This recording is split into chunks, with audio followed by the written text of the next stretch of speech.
Quais são as respostas que o cristianismo pode nos oferecer em momentos difíceis em que vivemos? Vemos cristianismos que trocam a cruz de Jesus Cristo por um revólver. Vemos cristianismos que se entregam a discursos fascistas e não encampam mais a esperança. Hoje, no podcast, eu recebo a presença de Frei Guilherme para conversarmos um pouco sobre Bíblia, cristianismo e o tempo em que nós vivemos. Eu sou Frei Rogério Xavier e esse é meu podcast Rogeriando.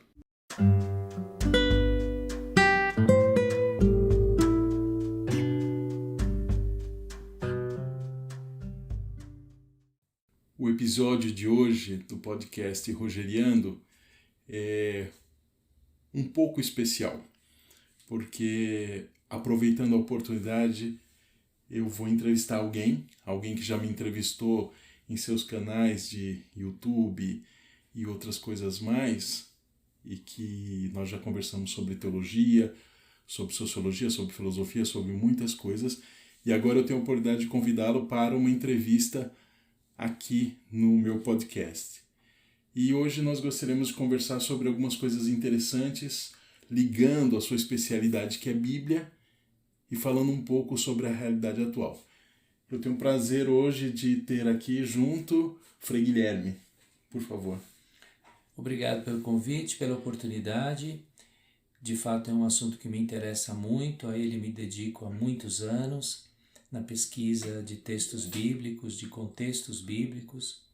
Então é uma alegria tratar de um assunto que está nesse ambiente, nesse métier de meu interesse acadêmico, mas para além da academia, interesse vital mesmo. Eu começo com a imagem. A imagem é muito clara. Esses dias teve uma marcha para Jesus, no Espírito Santo, se não me engano, em Vitória, com a presença do atual presidente da República. E o que me impressionou nas imagens é que tinha um enorme revólver, talvez um 38, ocupando talvez o espaço da cruz.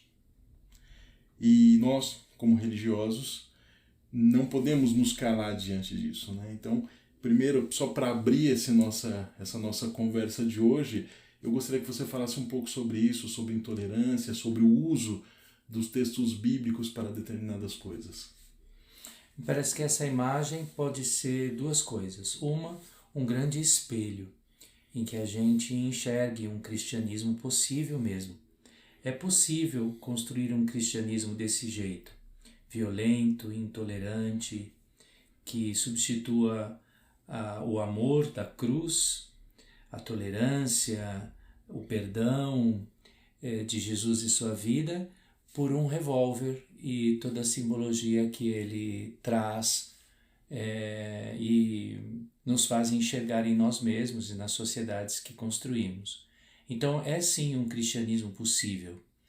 Mas para ele se efetivar, me parece que uma coisa fundamental se coloca como necessidade. Jesus não pode estar nele. Jesus, aquele de Nazaré, o crucificado, aquele que foi torturado, vítima de arma, vítima da violência, vítima da intolerância, ele não pode estar ali.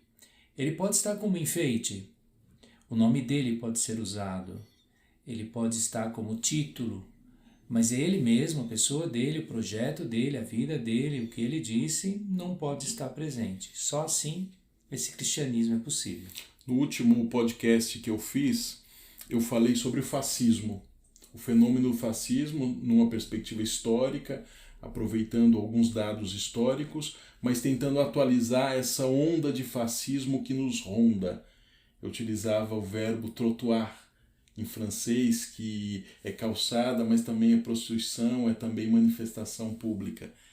E quando eu falei isso, no finalzinho eu fiz uma provocação que eu não consigo entender como cristãos que carregam a presença de um Deus que foi torturado, de um Deus que sofreu as agruras dessa lei pesada, como eles podem compactuar com modelos fascistas que negligenciam a vida e promovem a morte. Essa é a minha reflexão. Como podemos pensar esse fascismo? Se nós vamos aos textos bíblicos, claro que temos que ir com cuidado quando usamos o conceito ou os conceitos desse enorme espectro do fascismo, temos que ir com cuidado para não cometermos um anacronismo, né? O fascismo é quase contemporâneo enquanto conceito, né? Mas os elementos que a gente descreve no fascismo estão presentes na religião e na sociedade, na organização, nos códigos morais e na forma que esses códigos são aplicados na sociedade de Jesus, da Palestina do tempo dele, naquele primeiro século. Então, a gente pode fazer uma visita aos textos bíblicos para entender como é que é possível uma religião como a de Jesus, que é judaica, que descreve ela mesma nos seus textos violência, opressão de um império sobre eles, que foram escravos no Egito, ou então depois as tantas narrativas sobre o exílio tão amargo na Babilônia, forças poderosas que oprimiram. Como é que uma religião que teve profetas que gritavam e diziam que não adiantava nada rezar, queimar incensos, ofertar animais, enquanto as viúvas e os órfãos eram abandonados. Profetas que diziam, colocavam na boca de Deus isso, ou Deus colocava na boca dos profetas isso. Tenho nojo do culto de vocês. Eles não servem, os cultos e as orações não servem para mim. Quando nós vemos essa religião que aprendeu tanta coisa, descreve nos textos, porque se descreve é porque aprendeu, viveu, reconstituiu, pensou sobre isso, relatou, deixou como herança. Como é que essa religião e esse povo, 3, 4 séculos depois, caem na mesma? Um século antes de Jesus, faz um acordo com outro império, poderoso, diríamos hoje também fascista, com o risco do anacronismo, né? Faz um acordo dizendo, não, para podermos viver a nossa religião, queimar nossos incensos e ofertar nossos animais em praça pública, a gente paga esse imposto, a gente oprime o povo e vamos usar para isso a lei sagrada, um verdadeiro tesouro que está lá guardado no templo, as 7 chaves, as tábuas da lei, símbolo de um caminho bonito, de reconhecer a vontade de Deus no meio do povo, agora ela é uma arma. Sim, mas esse é um dos problemas de discutir religião, né? Porque a religião ela tem o poder de promover a libertação, promover o crescimento humano na relação da pessoa com Deus e da pessoa com as outras pessoas, com o próximo, mas também a religião se serve como instrumento de dominação. Tem um teólogo tcheco, Thomas Halleck, que ele tem um livro traduzido aqui em português chamado Toque às Feridas, em que ele faz na introdução uma releitura do texto evangélico do encontro de Tomé com Jesus, em que ele pede para que mostrem as feridas. Normalmente nós utilizamos esse texto para desconfiar de Tomé. Tanto que a gente fala, você é Tomé, você é um incrédulo. Ele faz uma leitura muito interessante, me causou uma grande alegria, que ele fala, não, ele faz a leitura que nós deveríamos fazer. Tomé somos nós. Nós devemos nos aproximar desse Deus ferido. Como Jung fala do médico ferido, só o médico ferido é capaz de curar a doença dos outros. E hoje nós temos diante de nós, aqui no Brasil, em outras partes do mundo, uma invasão, uma utilização, uma manipulação de textos bíblicos para justificar morais hipócritas e também domínios. Mas ao mesmo tempo, nós como cristãos, como nós podemos dizer, isso não é cristianismo. Isso pode ser outras coisas, essa venda mercadológica de Cristo. Eu sei que é muito complexo tudo isso, envolve muitas questões, mas como que nós... Eu acho que o caminho é ir para um lugar que é central na nossa religião, que é a pessoa de Jesus. Quando Tomé toca nas feridas de Jesus, ele toca no Jesus de Nazaré, naquele que é a pessoa verdadeira e não as ilusões que talvez estavam plantadas no coração e na mente de Tomé, mas dos apóstolos, se não todos, de quase todos, que esperavam um Messias, um Deus, uma ação divina muito diferente, que não era de carne e osso, que não era de história, mas é que representava as ilusões e as fantasias, sempre armadas, poderosas, violentas, intolerantes. Esperavam um Messias que desse razão para muitas vezes o que eles expressavam. Olha, tem um grupo ali, vizinho nosso, que está fazendo o bem. Só que eles não estão fazendo o bem em nosso nome. Então, o Senhor quer que a gente vá lá e põe fim nessa história? E Jesus diz não. Eles esperavam que Jesus dissesse sim, porque é essa religião, é essa forma de viver que cria grêmios. E esses grêmios, quando são violentos e não servem para o bem comum, vão produzir uma religião violenta e intolerante. E vemos esse processo se repetir hoje. Então nós disfarçamos a cruz, disfarçamos Jesus de Nazaré, este ferido tocado por Tomé, aquele da cruz. Disfarçamos com muita maquiagem, com emoções, fantasias, ilusões e agora, pasme, com armas. Eu vejo gente hoje buscando encontrar um jeito de fazer aquele chicote na mão de Jesus, no pátio do templo, se transformar numa arma semelhante a um revólver. Vejo um esforço fundamentalista absurdo em fazer daquele texto um texto de intolerância, de violência, um Jesus que é violento. E aí eu, para defender as armas, digo, olha lá, ó, Jesus está armado. Isso não me parece só ignorância ou pouca capacidade de ler o que está escrito, mas me parece má intenção mesmo, de quem está agremiado num grupo que quer construir um discurso violento. E para isso, Jesus não pode estar. O Jesus de Nazaré, esse ferido tocado por Tomé, não pode estar. E se estiver, precisa estar maquiado, disfarçado. Esse conceito de violência, essa ideia de violência é muito interessante. Eu sei que você trabalha há muitos anos com a pastoral carcerária aqui em São Paulo, em todo o estado de São Paulo, tem um conhecimento muito grande dos números da violência. E nós sabemos que, majoritariamente, a população carcerária é de homens. Nós sabemos também que, majoritariamente, são pobres e negros. E são homens que são dragados para dentro da violência por ausência do Estado. Não é uma questão de meritocracia. O Estado, ele abandona essas pessoas à mercê da violência e eles são tomados por diversos tipos de facções antigas e novas.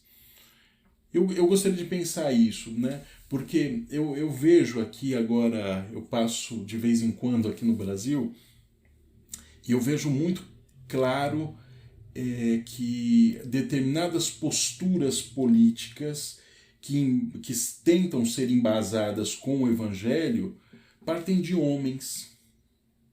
Homens que apresentam a arma como uma possível resposta a um inimigo. E uma das características do fascismo é criar o inimigo. Criar o inimigo para justificar as suas causas. E o inimigo é feito sob medida. Então, a partir dos textos bíblicos, né, mais do que dos textos bíblicos, a partir da sua vivência pastoral, a partir da sua experiência pastoral, lidando com pessoas, lidando em uma comunidade carente da Zona Norte de São Paulo, onde você é pároco, lidando com a universidade, que você é professor, lidando com a pastoral carcerária e outros lugares mais, como que você vê esse crescimento de homens que muitas vezes estavam fora da igreja, mas vêm para uma igreja absolutamente tradicionalista, absolutamente moralista, dura e, ao contrário da pregação do Papa Francisco, sem misericórdia? Então, me parece que a questão é de mérito, sim, mas não do mérito que os leva à cadeia, porque se fosse isso, as pessoas que levaram muitos deles para a cadeia e tantos outros que apontam e diz que é pouco que eles sofrem lá dentro.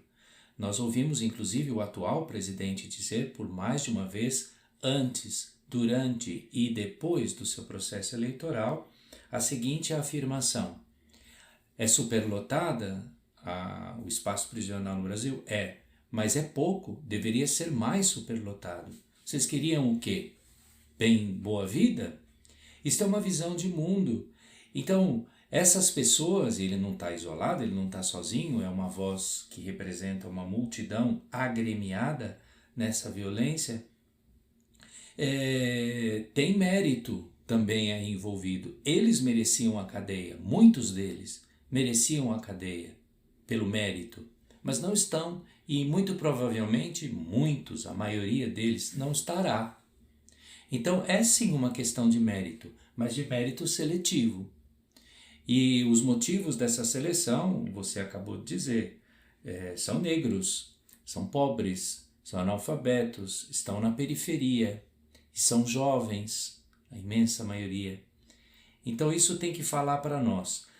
Quando eu iniciei o trabalho na pastoral carcerária, foi um momento muito intenso na minha vida pastoral, mas também na minha vida pessoal. Eu sempre me refiro àquele momento como um momento de conversão pastoral, mas também conversão pessoal. E dentre muitas coisas, a mais intensa foi olhar para o preso, olhar para a presa e me identificar com ela. Superar a ideia de que de alguma forma ele é diferente de mim, ou pelo crime que cometeu, ou pela situação que está vivendo. E aí, se ele é tão diferente de mim, mesmo por boa intenção, eu sou o Frei Guilherme, eu sei tanta coisa, eu sei rezar, eu sei falar, então eu vou levar para eles muitas coisas, coitadinhos, eu posso ajudá-los, né? Superar isso é uma libertação enorme, quando você olha para eles e vê que eles são iguais a você. Só que eles estão presos e você ainda não. Essa questão é interessante, né? Perceber que eles são iguais e que o que os levou para lá poderia ter sido comigo. Ainda pode. E ainda pode. Isso não é confortável, essa descoberta não é confortável, ela é amarga, porque toca na nossa vaidade, toca na nossa estima, né? Na nossa autoestima. Então, essa descoberta não é agradável, mas é uma descoberta libertadora, né? Tem a ver com empatia num processo seguinte, né? Mas é muito importante isso, porque senão a gente vai segregando as pessoas usando não só méritos, mas usando também preconceitos muito poderosos e quase invencíveis. E aí a gente cria esses espaços de exclusão, e a penitenciária, os espaços prisionais, me parecem uma exclusão muito, muito própria, assim, muito específica, porque são pessoas invisibilizadas institucionalmente. A gente finge que elas não existem e quer que elas desapareçam, mas elas existem e não vão desaparecer. Isso é uma incongruência bastante dramática na nossa sociedade, né? Essa questão de invisibilidade é muito interessante porque eu moro em Roma e se você girar todo o centro de Roma, todos os museus, todas as igrejas do centro, você pela noite vai encontrar os pobres. Se você for ao Vaticano à noite, você começa a perceber depois das 10 horas eles montando as barracas na frente do Vaticano, na frente dos grandes museus, na frente de tudo mais. Esses pobres são invisíveis durante o dia todo. os turistas não os veem, porque pela noite os turistas vão nos bares e os bares estão lotados e eles não vão para aquele lado. Se você pega o metrô e vai para determinadas zonas de Roma, você encontra isso, você encontra em Paris, você encontra em tantos outros lugares. E você encontra aqui na Cracolândia. Esses dias eu fui ao museu do Santander e passei pela o que era a Cracolândia. Tá limpa.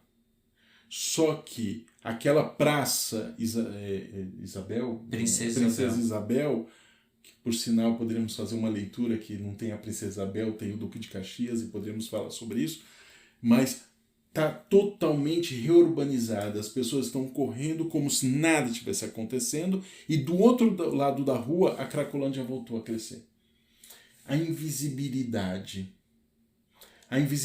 ela tem muito a ver, para mim, com a hipocrisia.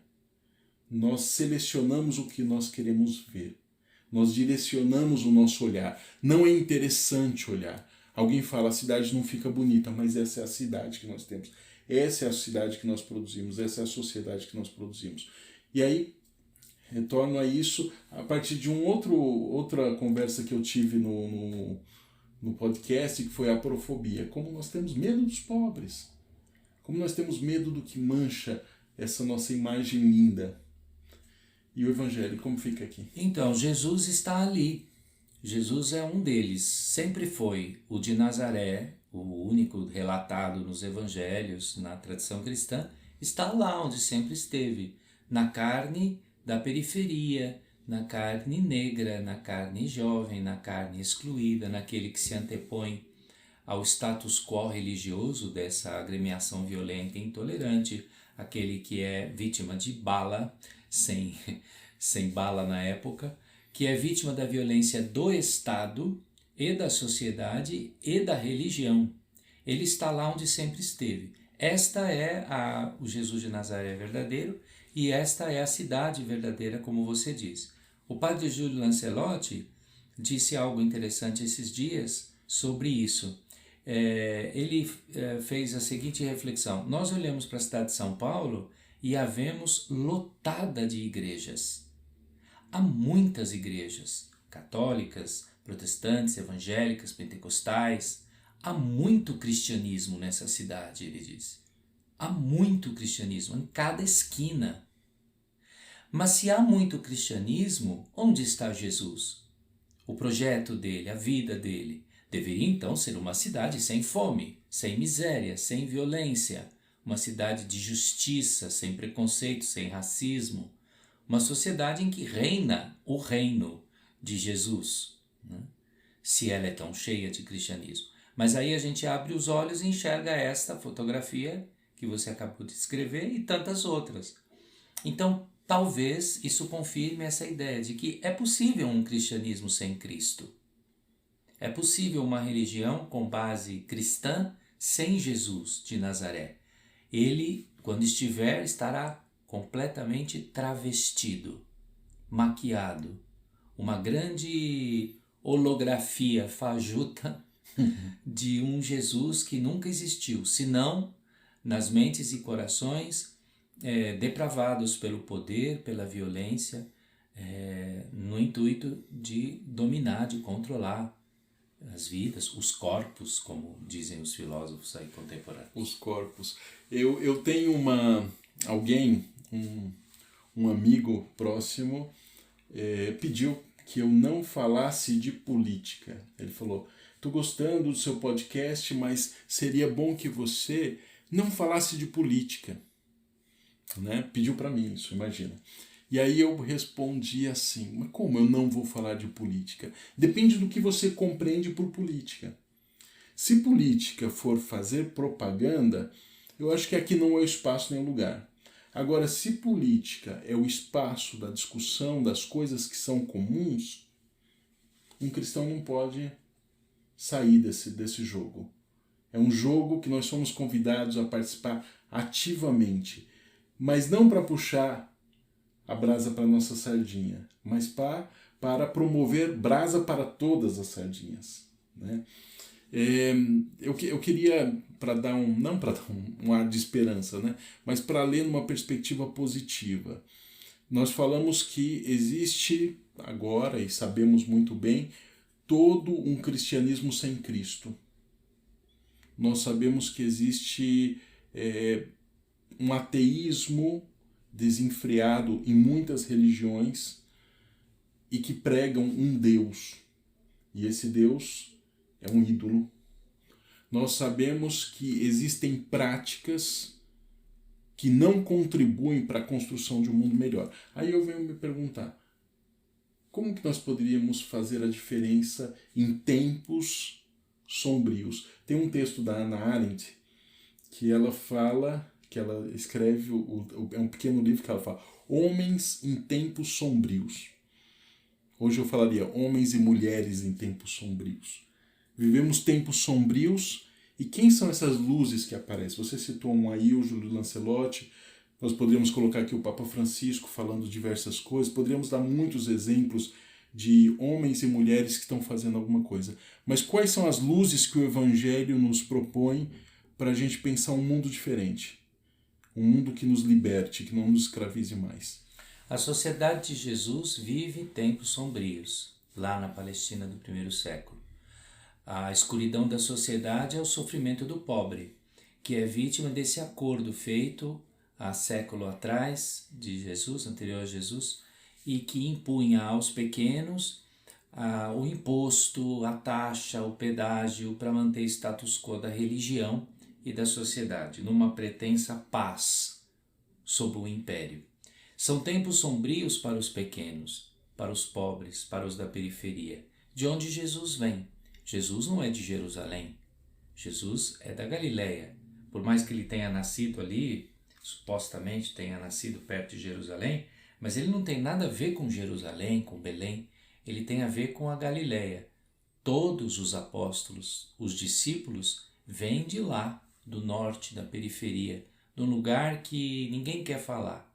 Então, me parece importante voltar aos textos bíblicos e buscar essas luzes. Jesus é a principal delas. Mas é interessante, é impactante ver que ele morre na cruz, vítima desses tempos sombrios e da violência do Estado. Nós o declaramos pela fé ressuscitado por causa dessa esperança. Deus, quando ressuscita Jesus, dá uma solução definitiva na carne humana, na experiência humana, a vida que vence a morte. Mas isso custa decisão e escolha política. Como é que nós não vamos falar de política, pensar em política, se a morte de Jesus é política? Se a vida dele é política? Jesus morreu na cruz, ele não morreu de infarto. Ele não morreu dormindo. Ele não morreu dormindo, não morreu de um acidente. Ele morreu de cruz. E só morre de cruz alguém por razão política no tempo de Jesus. Não há outro motivo para que alguém morra na cruz. É uma morte terrível. E é uma morte que tem a ver com invisibilidade. A intenção de que alguém morra na cruz é para que essa pessoa fique invisível. A tradição e os textos bíblicos nos mostram um Jesus sendo retirado da cruz e sendo levado ao sepulcro. Mas esse não era o destino dos crucificados. Os crucificados eram deixados lá, por dias às vezes, até morrerem. E lá ficavam depois de mortos, até desaparecerem, comidos pelos animais, e a putrefação dá fim daquele corpo. Esse era o destino do crucificado. Esse é o destino daqueles que, por razões e escolhas políticas, se antepõem ao projeto violento e mortal do Estado. Como que não vamos falar de política, então, se o nosso mestre morre por causa disso? E como pensar com esperança o futuro? Porque um conceito que está fora de moda hoje em dia, e era muito forte nos anos 80, era a teologia da esperança. A teologia da esperança, mas não a teologia da enganação. Não a teologia, não vai dar tudo certo no final. Não, a teologia que tenta buscar nas raízes da sociedade e nas matrizes bíblicas, motivos para nós resistirmos. Hoje se fala muito de resiliência, né? Como ser resiliente em tempos em que a esperança desaparece. Como que nós podemos oferecer um farol para esses tempos tão difíceis? Nós estamos saindo aí estamos no meio, estamos no fim, estamos no começo de uma pandemia. Uma pandemia que mexeu com as nossas estruturas mais profundas de concepção de sociedade, essa perigosíssima relativização da morte e outras coisas mais. Mas como nós podemos oferecer esperança, falar de esperança em tempos assim? Me parece que o percurso bíblico, dos textos bíblicos, das histórias do antigo Israel, nos ajudam a pensar nessa superação, nessa busca de esperança. Israel no Egito sofre oprimido, olha para frente, para o horizonte, guiado, iluminado por uma esperança, por um líder, e caminha rumo a uma esperança. O povo no deserto tem atrás a história do Egito, olha para frente e espera chegar em Canaã. O povo chega em Canaã, olha à sua volta e é difícil, é duro, porque lá já tem gente, porque tem tudo, uma sociedade para organizar, olha para frente e vê no horizonte esperança e faz acontecer. Vai e constitui uma monarquia cheia de esperança de que vai dar tudo certo e dá por um tempo, mas aí fracassa tudo de novo. Vai para o exílio, do exílio olha para frente, para o horizonte, tem esperança e encontra força e vai para frente. Jesus, ninguém aguenta mais tanto imposto, tanta opressão, tanta invisibilidade. Olha para frente e espera o Messias que virá, o ungido. Todos esses capítulos têm algo em comum: a esperança, a teologia da esperança. Olhar para frente e esperar, confiar. Os riscos, nós percebemos, aconteceram os problemas quando, nesse percurso, nos iludimos e criamos uma esperança falsa, um rei falso, um líder falso, um Deus falso, um ídolo falso, um mito. Quando a realidade do deserto, do exílio e da Palestina foi enfrentada com coragem, sem ilusões e fantasias, então passos foram dados e o projeto de Deus foi construído. Não será diferente hoje.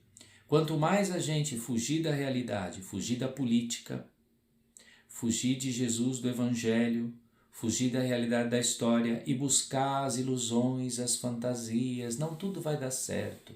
Não, Deus está conosco e não precisa mais, Deus vai fazer tudo. Ou então o contrário disso, não tem mais jeito não adianta se preocupar com essas coisas. Vai acabar o mundo, o negócio é esperar o céu. Quando a esperança é uma ilusão e uma fantasia, então a gente para e corre os riscos. E nessa parada, quem vai sofrer mais? A gente vê isso acontecer o tempo todo na Sagrada Escritura. Quem vai sofrer mais? Os menores, os pequenos, os mais frágeis. O pobre, a viúva, o órfão, o estrangeiro. Esses personagens que estão presentes nos textos bíblicos. Porque uma questão da esperança é essa esperança vã, essa esperança que eu posso ficar sentado e tudo vai acontecer. Mas tem uma outra preocupação que o Papa Francisco provocativamente fez esses dias no sul da Itália, que ele fez uma piadinha, o Papa Francisco faz isso, sobre as rendas que alguns padres usam. E aí ele falou assim, provocativamente: eu sei que vocês têm saudades das vovozinhas de vocês que usavam rendas e faziam rendas, mas essa moda já passou. Né? Eu acho muito provocador isso, porque ele e logo depois ele produziu um documento sobre a liturgia. Por trás dessa frase do Papa Francisco, ele está falando diversas coisas, inclusive falando do problema de nós criarmos uma religião estética, uma religião que não toca a realidade, uma religião teatral, uma religião desvinculada com a realidade. Não é incomum escutar em alguns púlpitos frases de que a realidade nós não devemos tocar essa realidade é suja, essa realidade é pecaminosa, nós não somos do mundo. Utiliza essas categorias de mundo e mundo que está presente no Evangelho de João para justificar a alienação. Isso nega a esperança. O que você acha disso? Porque renda, estética, beleza, emoção, fantasia não é suficiente. Não vai dar para vivermos com isso. Isso não dura muito tempo. Isso é superfície. Isso não alcança o mais profundo das nossas cidades, das nossas angústias. Isso não vai se sustentar. Isso é só um refúgio às vezes. Eu vejo isso acontecer tanto em tantos grupos, né, de tantas formas, tamanhos, vozes. A ilusão, seja da renda, seja da oração emocionada, seja do gesto, seja do show, das luzes, seja da criatividade maluca, enfim, são refúgios que a gente tenta correr para lá porque tem medo, ou porque tem pressa, ou porque perdeu a esperança real e verdadeira. Me parece necessário ouvir esse convite do Papa Francisco.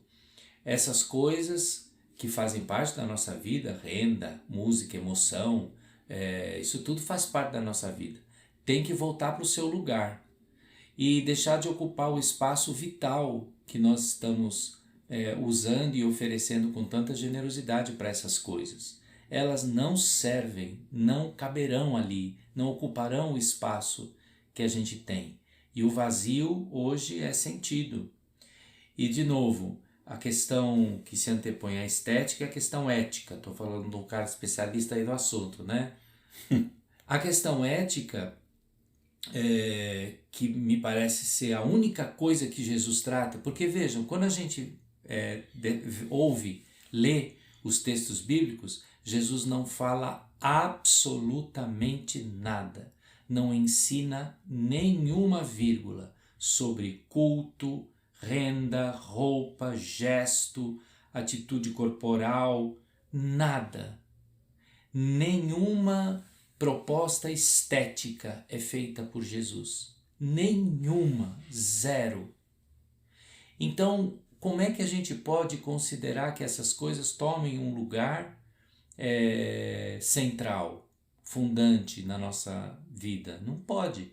Tudo que Jesus fala e faz é ética, é comportamento, é contexto, é vida. Não que Jesus não se emocione, Jesus ora, Jesus se veste, Jesus reza. Hoje, neste domingo, coincidentemente, alguém pede, ensina-nos a rezar, e ele ensina. Talvez ele tenha decepcionado quem pediu, que talvez quisesse uma fórmula. E mesmo aí, quando Jesus ensina a rezar, não é estética, é pura ética. Então me parece que devemos recuperar essa dimensão que não pode ser perdida. Esse convite para abandonar a política é um convite para abraçar a estética, em detrimento da ética. Eu tenho lido ultimamente, já tem algum tempo, bastante, um teólogo, um escritor, um padre espanhol chamado Pablo Dors, que ele fala sobre o silêncio. E eu nunca vi nada tão profundo e tão simples, tão acessível como o texto Biografia do Silêncio, do Pablo Dors. E uma coisa que eu aprendi com ele é contemplar as coisas antes de falar, fazer mais silêncio. Eu estou tentando aprender isso, né?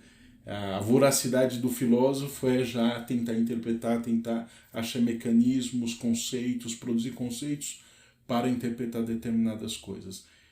E eu, nessa minha tentativa de fazer silêncio, que eu estou aprendendo com Pablo Dors, eu estou começando a perceber que muito do estético é apenas uma forma, uma capa para esconder um vazio de sentido. Isso que você estava falando de ética, né? O estético, o Kierkegaard, ele diz que existe 3 estágios para o humano, né? O estético, o ético e o religioso. O estético ele deve ser superado pelo ético. Se você não faz, você cria a casca, mas a casca, aquilo que Jesus fala, o sepulcro caiado. Né? Bom, a minha questão é essa: como que nós poderíamos falar sobre, contemplar essa sociedade que nós temos aí? Você está vivendo aqui no fronte de batalha, que aqui não está fácil, o Brasil não está fácil, e você está aqui no fronte de batalha, vendo determinadas coisas e tocando em determinadas coisas, tocando em uma comunidade carente, que você trabalha como pároco, uma comunidade com dificuldades de pagar o dia a dia da comunidade com esse mundo pós-pandêmico e ao mesmo tempo pedindo esperança, né? E ao mesmo tempo gente preocupado com a renda que você não usa, né? Então, me parece que a tendência, ou pelo menos a tentação que a gente sofre nesse momento, são as mesmas de sempre, do tempo de Jesus e de agora. Tentações e tendências estéticas. Então, para mim, seria muito bom, por exemplo, eu largar a mão dessa busca de construção de uma comunidade que busca reconhecer Jesus na história, na ética, falar em justiça, preocupar-se com os famintos, lutar contra o preconceito.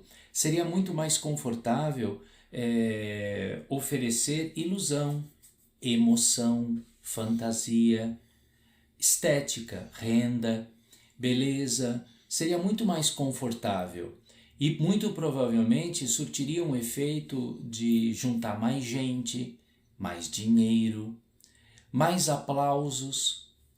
É uma tendência, uma tentação sempre grande. A mesma coisa, não tocar mais em política nas redes sociais, ou largar a mão, vamos falar de Jesus. Mas o Jesus maquiado, Jesus prolongado, o S assim. prolongado. Vamos falar de coisas agradáveis, bonitas, gostosas de falar e etc. Essa é uma tendência, uma tentação bastante grande. Mas, de novo, aí não estará Jesus. É um cristianismo possível? Claro que é. Mas Jesus não está nele. E aí eu vou ter que fazer uma escolha. Todos nós faremos uma escolha. Passamos a vida fazendo escolhas. Eu posso escolher esse cristianismo. E talvez ele seja muito mais confortável. Mas ele não é aquele de Jesus. É um direito meu escolher. Eu posso fazer o que eu quiser da minha vida. Eu posso pecar. E nem Deus vai me impedir de pecar, né? Então tem que ser uma escolha mesmo, consciente, sabendo que o destino daquele que escolher o grupo de Jesus onde ele está de verdade, Jesus avisou, ele não enganou ninguém. E se você ficar, vai ter cruz. Ontem eu estava na festa da minha família, festa junina para o aniversário do meu irmão, e tinha uma senhora que eu não a conhecia, e que quando tem um frei, todo mundo quer, eu quero conhecer o frei. Então ela veio e perguntou assim, fez uma pergunta muito interessante. Ela perguntou, mas por que a catequese demora tanto? Aí eu fui explicar, né, que a catequese não é um curso para você decorar Ave Maria, Pai Nosso, decorar sacramentos. É uma introdução à vida comunitária. Aí ela falou, Aí eu falei, não é da noite para o dia que você faz uma conversão. Você precisa de um processo. As pessoas estão perdendo paciência com processos. As pessoas estão perdendo a ideia de que o cristianismo não é um curso e também não é um manual de como se comportar. Ou um manual de como conseguir coisas. Esse pegue e pague. Né? O cristianismo é um estilo de estar no mundo. É um estilo de comportamento, de visão de mundo. É uma religião no sentido pleno. Né? Então isso é algo que nós temos que recuperar. Inclusive, só para deixar claro aqui, como nasceu esse podcast? Nasceu a partir da conversa com um frade que me falou o seguinte, sabe que esse meio de internet está ocupado por pessoas que não falam nada. Por que você não faz um podcast, chama pessoas para trazer algo, dar espaço para coisas interessantes? aquilo me calou tão forte que fez com que eu corresse atrás, apesar de não ser muito técnico para tudo isso. É uma tentativa de resposta para essas urgências que aparecem. Bom, para terminar. Para terminar, acho que a gente tem que voltar para a Bíblia. Voltar, ler, enxergar ali Jesus, ir para além do texto e enxergar a pessoa de Jesus, tentar perceber no que ele diz um projeto, uma proposta, tentar enxergar o chão que Jesus pisa, a paisagem que ele atravessa naquele percurso de caminho enorme que ele faz e que é simbólico, é teológico, não só geográfico. Ler os textos bíblicos e se enxergar ali, porque o caminho de Jesus é igual ao meu, a paisagem é igual à minha, o contexto de mundo, a visão que ele propõe serve para mim, porque acho que o que falta para nós também no cristianismo é nos lembrar que o cristianismo é possível porque Jesus é gente. Se abrirmos mão dessa afirmação para maquiar Jesus, para mandar ele de volta para o céu, e de lá a gente olha de longe e contempla e se emociona e chora, e esquecemos que ele está na Praça Princesa Isabel, que ele está na Cracolândia, que ele está dentro da penitenciária, Tá na que ele Vila está Paulista, tá na que está na Vila Lima. Paulista, que está aqui no meu vizinho, que está aqui em mim, que ele está na história e na vida humana. Se abrirmos mão disso, o cristianismo não é o projeto de amor, de perdão, não é possível, porque só é possível se for feito por gente. E nós dizemos que é possível porque Jesus viveu e ele é gente. Se nós tirarmos a humanidade de Jesus, perdemos o cristianismo verdadeiro. Então precisamos voltar ao texto bíblico e enxergar a história de Jesus, a pessoa de Jesus, para ser possível imitá-lo hoje, já que nos dizemos ser seus discípulos, ou seja, seus alunos, imitadores, e queremos fazer acontecer a mesma coisa que ele fez acontecer lá. Se o destino dele foi a cruz, o nosso não será diferente. Ele avisou.